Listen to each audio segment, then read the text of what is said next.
کے اندر بیریئر رکھا گیا تاکہ یہ راستہ مسدود کر دیا جائے، بند کر دیا جائے۔ اب یہ سازش شروع ہونے لگی ہے کہ لوگوں کو حضور کی ذات سے دور کیا جائے۔ پھر عصر ابن عباس کا سہارا لے کر کے یہ بات کہی گئی کہ وہ خدائے واحد اگر چاہے تو آنے واحد میں کروڑوں محمد پیدا کر ڈالے۔ اللہ اکبر، یہ بات کہی گئی، کہاں سے اثر نکالا گیا، کہاں سے اس کی تشہیر کی گئی اور کہاں پہ فتنہ کھڑا کیا گیا۔ جو اس عنوان سے مطالعہ رکھتے ہیں، بر صغیر پاک و ہند کے اندر جو فرقے بنے ہیں، ان فرقوں کا آغاز اس جملے سے ہوا۔ اس سے قبل جو ہے وہ بر صغیر پاک و ہند کے اندر حضور کی ذات کے حوالے سے کوئی اختلاف نہیں تھا۔ پھر اس کے جواب کے اندر حضرت علامہ فضل حق خیر آبادی نے جو ہے وہ امتناع النظیر لکھی، اور اسی امتناع النظیر میں آپ نے دلائل دیے کہ یہ بات کہ کروڑوں محمد کیا ایک محمد بھی ممکن نہیں، خدا نے ایک ہی پاکیزہ وجود بنایا ہے۔ اور اسی کو اپنے مفہوم میں اقبال نے اس وقت ڈالا تھا، رخ مصطفیٰ ہے وہ آئینہ کہ اب اس سا دوسرا آئینہ، نہ کسی کی بزم خیال میں نہ دکان آئینہ ساز میں۔ ممکن ہی نہیں ہے، خدا نے سچائی پن چڑھے ہے یہ وچ محمد نے ڈالے، ممکن ہی نہیں ہے۔ تو یہ ایک راستہ نکالا گیا، یہ خاکے بعد میں آئی، یہ سب کچھ اتفاقیہ نہیں ہوا، اس کے پیچھے ایک منصوبہ تھا کہ ذات رسالت مآب سے لوگوں کو دور کیا جائے۔ وہ فاقہ کش جو موت سے ڈرتا نہیں، یہ ابلیس کی ساری سازش دیکھ لیں۔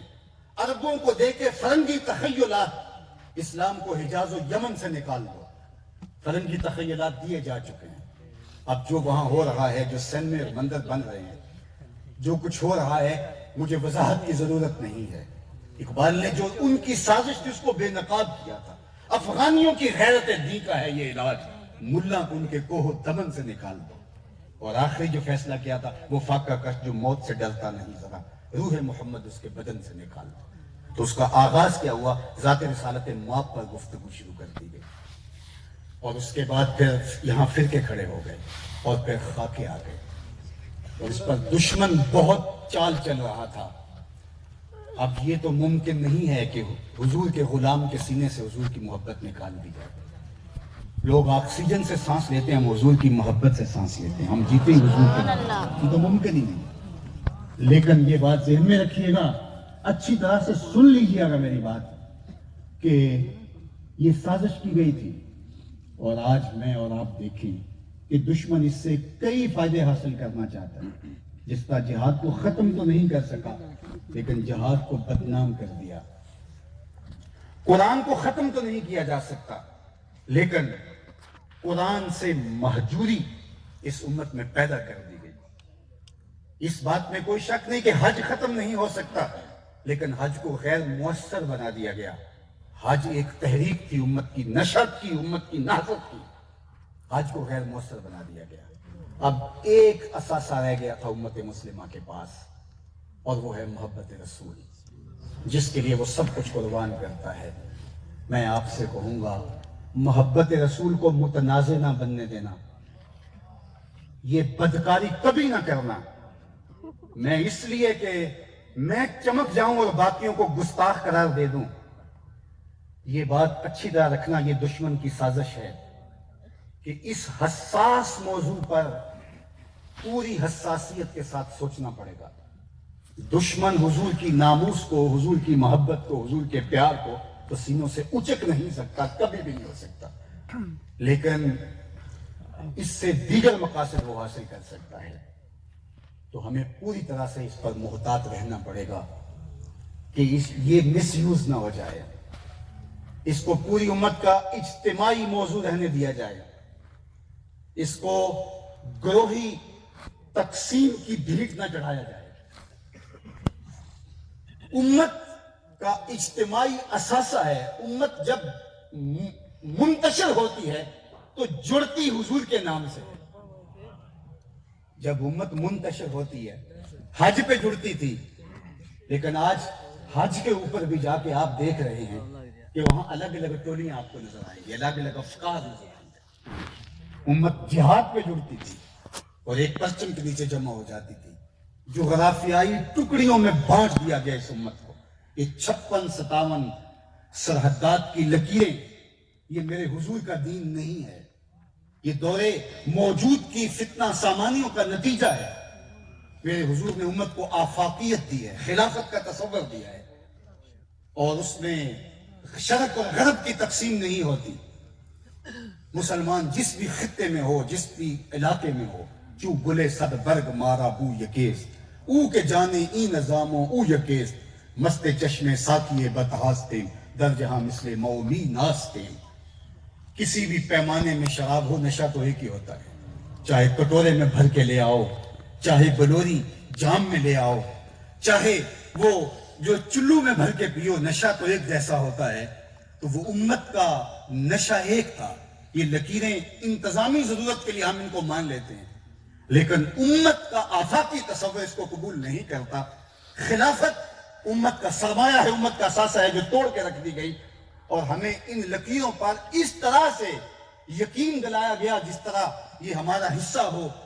مسلمان آپس میں امت واحدہ ہیں۔ اقبال نے کہا تھا قصہ گویاں